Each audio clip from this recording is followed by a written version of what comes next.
Hot Doggers! I'm Dan with Hot Dogging with Dan, and I got my friend from following Keenan. You know, it can be really frustrating is trying to find out information about laundromats. In this video, I'm going to talk to my buddy Dan, Hot Dogging with Dan. That's who we're going to go talk to. We're going to go into his laundromat here in a minute, and we are going to go over the questions I get from you, the viewers. If you want to get a laundromat and you can crush it, this is the information you're going to need, tips and tricks that we've got, that we've learned the hard way, so you don't have to. Let's get started. Did you have any experience in laundromats when you got your first one? Is it something that you were looking into? Had you ever looked into? No. And the only experience I had with coin-operated laundry machines is when my parents had an apartment building, and every Saturday we'd go change out the washers and dryers. But a laundromat in an apartment building is a totally different monkey than a standalone business. So that was the only thing I knew about them. I mean, I couldn't even pronounce my dryer. I couldn't even pronounce some of the names of the equipment, like Hipsch. I couldn't pronounce. I still struggle with that. And so I'd sound like an idiot trying to buy dryers because I got this machine, and people would be like, "What the hell? It's Hipsch. Just say Hipsch." So finally, yeah. When you got your first laundromat, what resources did you use to kind of learn what you were doing and learn how to run a laundromat?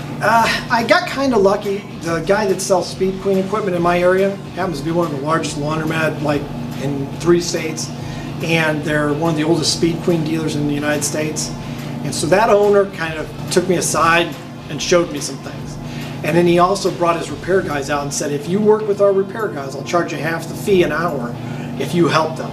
Well, then what I did is basically I just wrote down all the tools I needed, and I wrote down all the things that could happen, and I just asked questions, and I just kept asking them. And so literally after 3 or 4 repairs, I got the bulk of what I was going to have to do. Nice. And then, like I said, the other stuff, like how to set up your store, how to do all that stuff, my dealer basically, I just kept asking questions.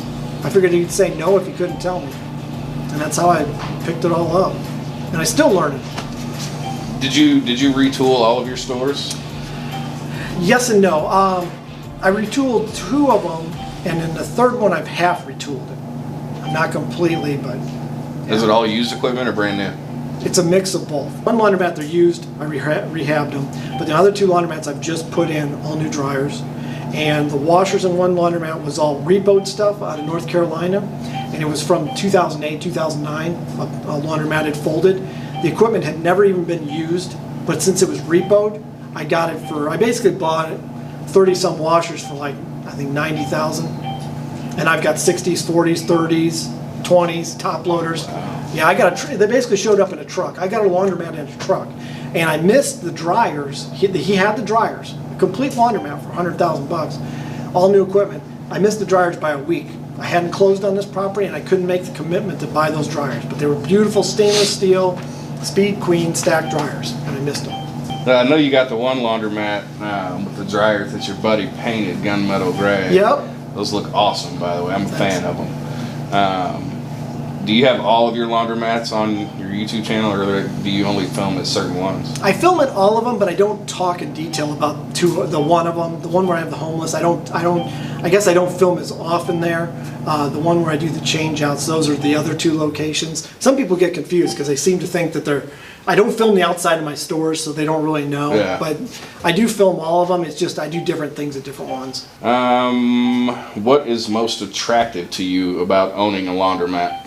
Really, I guess the big thing is it generates really good cash flow. If you get them running right and you get them dialed in, I mean, they make really good money. That's why when I got my first one, I literally put all 30 of my houses I had up for sale and unloaded them within a couple of years, and then bought another laundromat. Because the headache's different.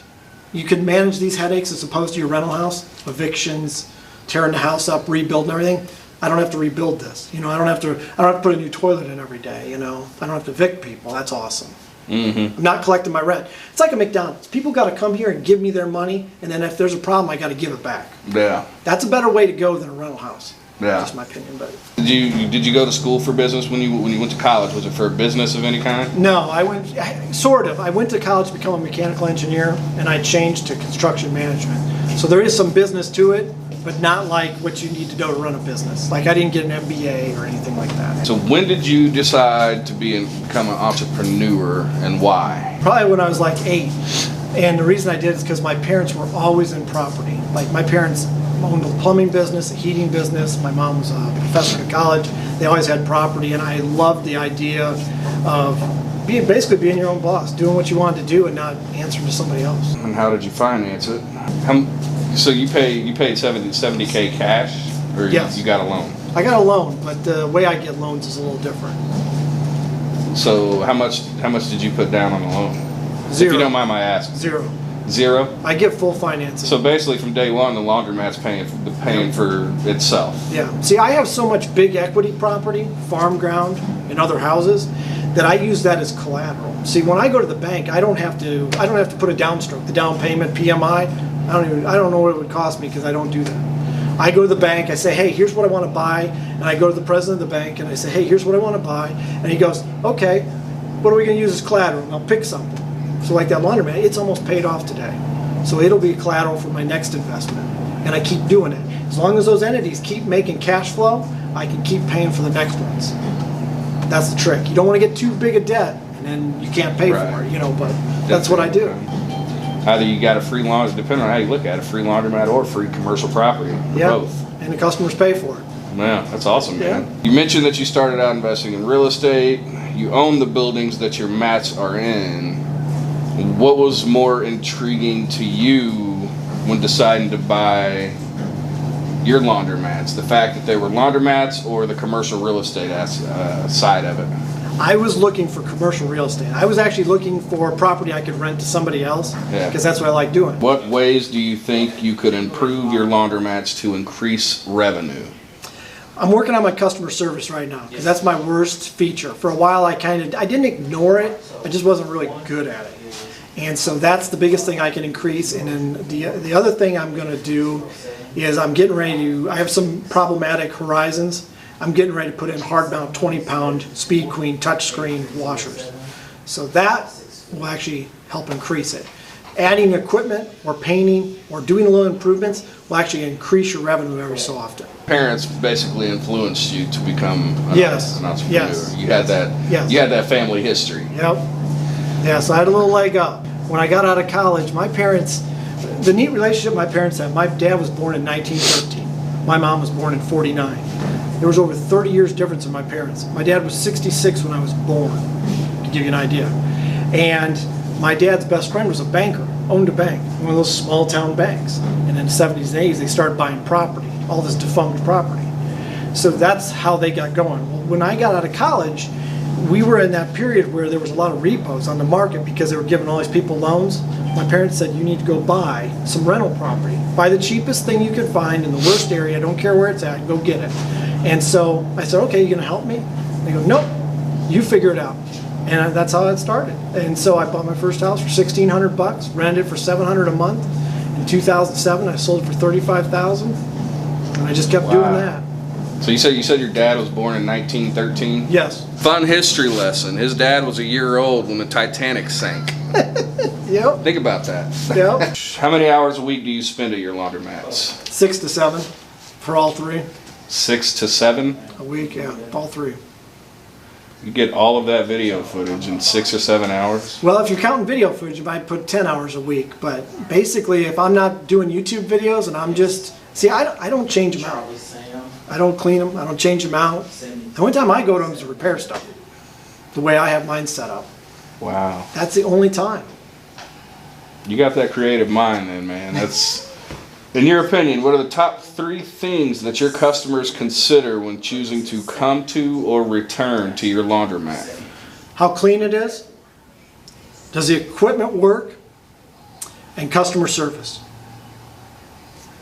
If you can handle those 3 things, if you can help them when they get vended a problem, if you can answer a question, if you can make sure that machine's going to run every time they come in without fail, and you can keep it as clean as possible, they will always come back. I saw you implemented the Google Voice for your customer service part of that. Yeah. Is that working out for you? So far, it's working out really good. I love it. What's your return? How do you do your returns? And does that play a part in it? What I do is I have them text me their address. I take them at their word, and have them text me their address, tell me what happened, tell me what machine it happened to so I can check it. and then I just mail it to them. Once I lift restrictions, I might be looking for somebody. I'm just saying. Hot dog with Dan. Hot dogging with. Did you hear that? That lady just asked Dan for a job. Now, a little bit ago in the other video, if you watched it, in part 1, you saw that Dan was looking for someone to work his wash, dry, fold. This lady's looking for a job. I wanted to do that, and I still want to. So what I'm looking for though, I don't want to pay somebody to do it. I don't want an employee to do it for me. I want somebody to come in and run their own wash and fold service out of my office. It's hard to find somebody that understands that concept in this area. People here think you have to have a paycheck every week. Yeah. I'll give you another idea. See that little office right there? Something that happens in these laundromats is people like yourself, and I have a couple customers like this. They go out and they grab their friends and family that don't want to do their laundry. I know it doesn't sound glamorous. Charge them $1, $2 a pound. Dan lets you come in here, kind of have your little office, and then you just run off the machines. The only money Dan makes is when you... This is what happens. These are opportunities that will present yourself. Let's stay tuned and see what happens. You vend the machines. You keep the other money from your friends.